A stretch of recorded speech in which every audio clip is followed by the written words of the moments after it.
Hi, my name is Liz Bowen, and I am a realtor and the owner of Red Bow Realty here in beautiful Colorado Springs. And what I want to talk to you today is about this concept that you may have heard in the news. There's all kinds of chatter right now about how we're in a seller's market. And so I wanted to take some time to explain to you what a seller's market is and what it means to you as a buyer to try and purchase a home in a seller's market. So let's start off with some basic definitions. First off, what a seller's market means is that it's more favorable for the seller than it is for the buyer to be making an offer and to be purchasing a home. And what you've probably heard about on the news in our current seller's market right now is that there's very little inventory. There are very few homes to choose from. In fact, at the time of this taping, we are looking at here in Colorado Springs, El Paso County, less than 2 months supply for homes, basically depending on the price range. Now, the more expensive homes get, right, the longer they take to sell because there aren't as many buyers who can afford them. So that being said, as long as you're not in a $750,000 price range, you'll be experiencing something like a relatively tight seller's market. Not a lot of homes to choose from. Now, that might be frustrating as a buyer, right? You're expecting to go look at all these great homes and to pick the best one for you, but depending on your price range, and here I would tell you, quite honestly, if you're looking at $250,000 or less in Colorado Springs, El Paso County, right now, that is going to be a tough nut to crack. There just are very, very few homes in that price range. And we're seeing a ton of pressure in that price range as well, which means multiple offer situations, right? So depending on the location and the price, there may be many buyers who are looking for that home and making offers on that home. And what happens in those situations is that those buyers start offering more than the list price in the hopes of enticing the seller into accepting their offer. But ultimately what that does is it drives the price of homes up in our area. And that's really what we've been experiencing over the last 18 months or so. We've been seeing properties appreciating in value, which means they're going up in value. And on the other side of that, they're getting more expensive.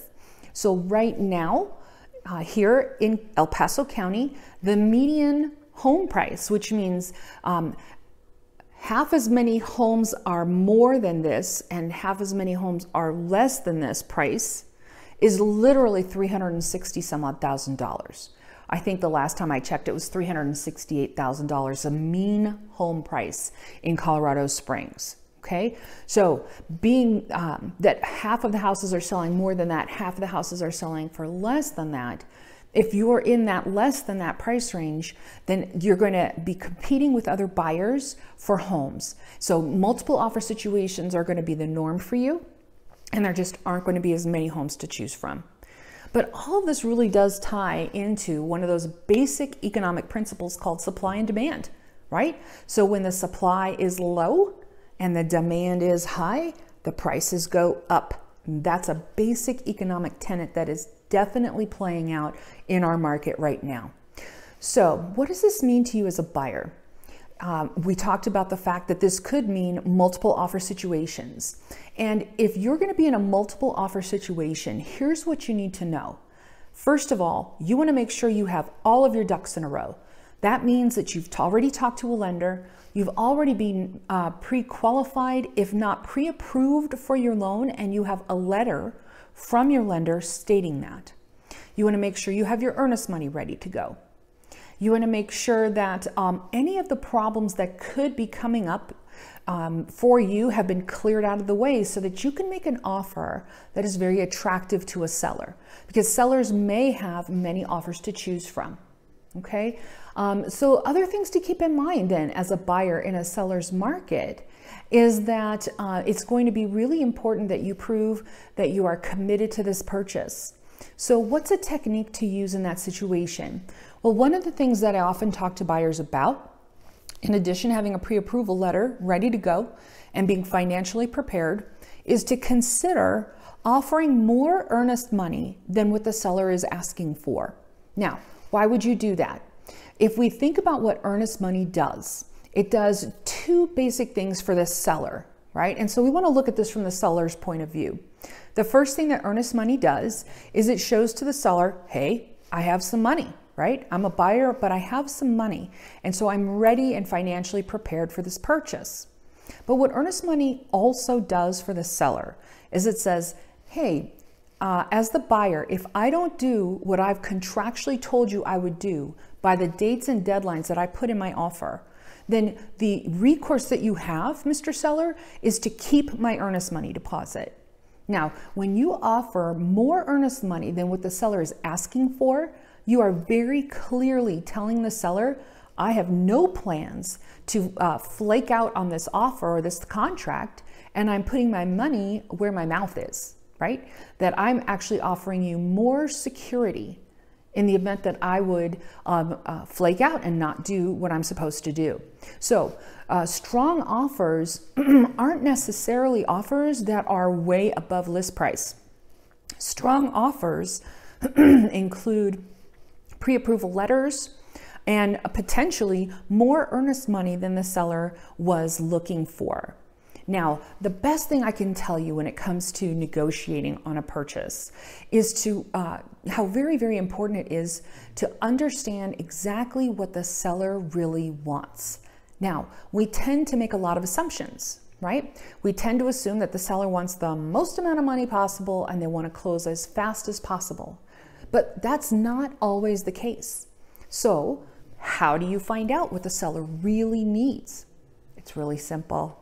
You ask, right? So you want to be working with a real estate broker who understands the importance of asking the other side at the beginning, before you're putting your offer together, what's important to the seller? Does the seller actually need more time in the house, not less?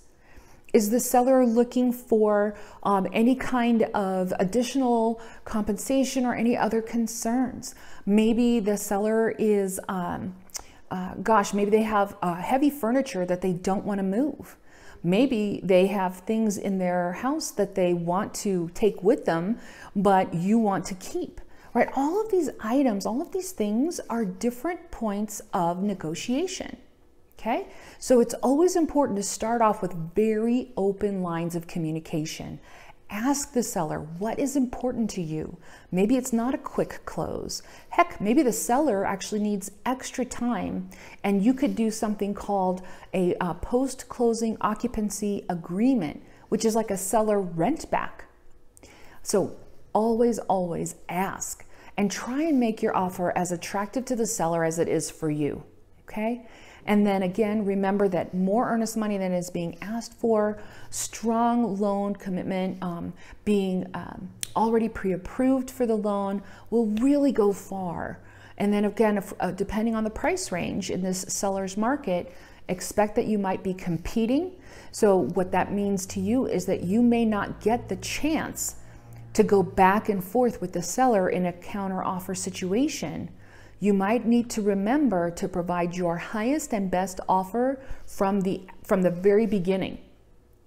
Okay, so a lot of great things to keep in mind in a seller's market. Just understand that even though the sellers seem to have the power, because there's just not as many houses for sale and more buyers are going to be vying for the home, it doesn't mean that there aren't ways that you can get a great home in a seller's market. Thanks again for watching this video. My name is Liz Bowen, and what's important to you is important to me.